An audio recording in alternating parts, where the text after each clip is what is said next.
जब कोई साधक नाम जप के मार्ग पर चलता है तो प्रारंभ में उसे शांति, श्रद्धा और आनंद का अनुभव होता है।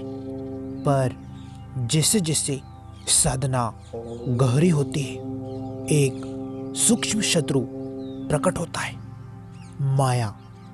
यह माया बाहर से नहीं आती, यह साधक के भीतर ही छिपी रहती है।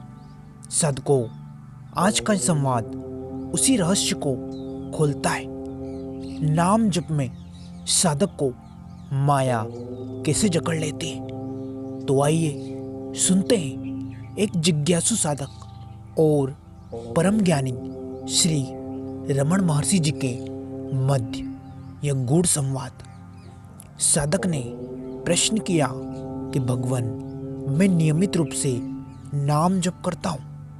कुछ समय तक मन शांत रहता है, पर फिर अचानक इच्छाएं, अहंकार और भ्रम बढ़ने लगते हैं। क्या यही माया है?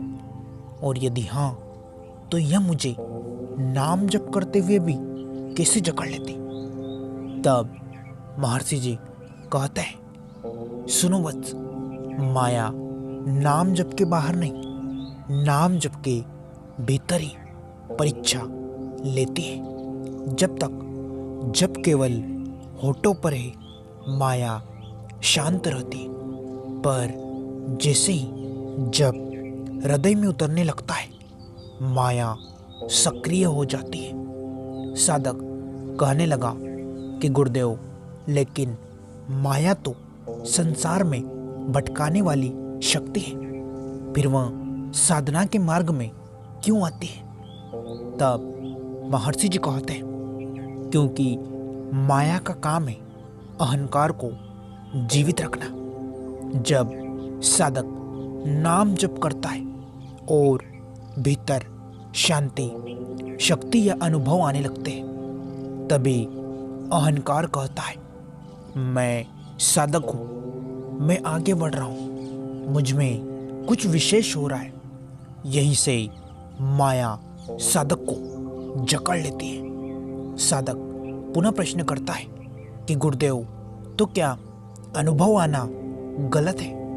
तब महर्षि जी कहते हैं, सुनो वत्स, अनुभव आना गलत नहीं, पर अनुभव को अपना मान लेना माया है।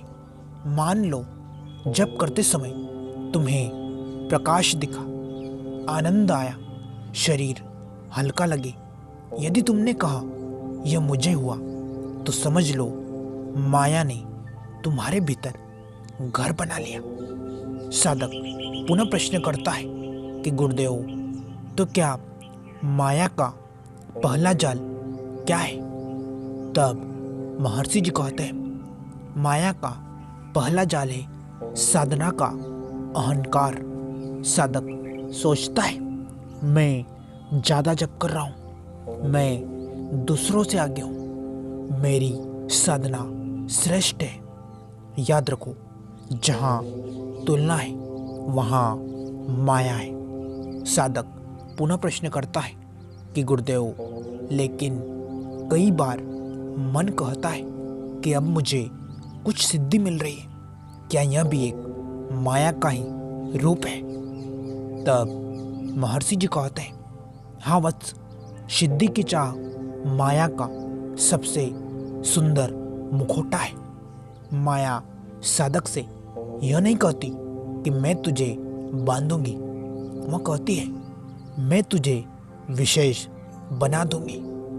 जैसे ही साधक चमत्कार, शक्तियाँ, दर्शन या लोगों की प्रशंसा चाहता है, नाम जप पीछे छूट जाता है और माया आगे बैठ जाती है। साधक पुनः प्रश्न करता है कि गुरुदेव, कभी कभी नाम जप करते हुए ऐसा लगता है कि अब सब समझ में आ गया, अब प्रश्न नहीं रहे, क्या यह भी एक माया का ही रूप है? तब महर्षि जी कहते हैं, यह माया का ही सबसे सूक्ष्म रूप है। जब साधक सोचता है, अब मुझे सब ज्ञान हो गया, तब साधना रुक जाती है। सत्य यह है कि जिसे सब समझ में आ गया वह अभी अज्ञानी है। साधक पुनः प्रश्न करता है कि गुरुदेव, माया साधक को और किन तरीकों से जकड़ती है? तब महर्षि जी कहते हैं, सुनो साधक, माया के 3 तरीके हैं। अनुभव में उलझाकर, अहंकार बढ़ाकर और लक्ष्य भुलाकर।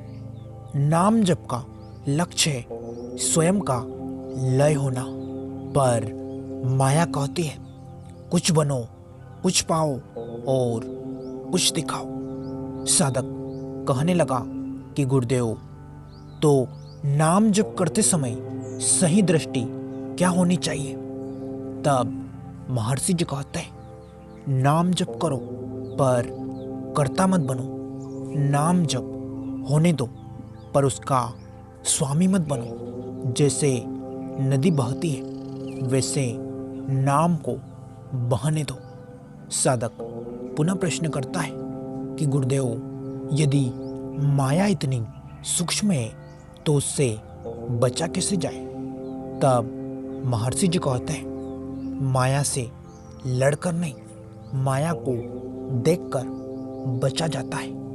जिस क्षण तुम जान गए यह भी माया है, उसी क्षण उसका आधा बल नष्ट हो जाता है। साधक पुनः प्रश्न करता है कि गुरुदेव, और अंतिम संकेत क्या है कि माया ने मुझे जकड़ लिया?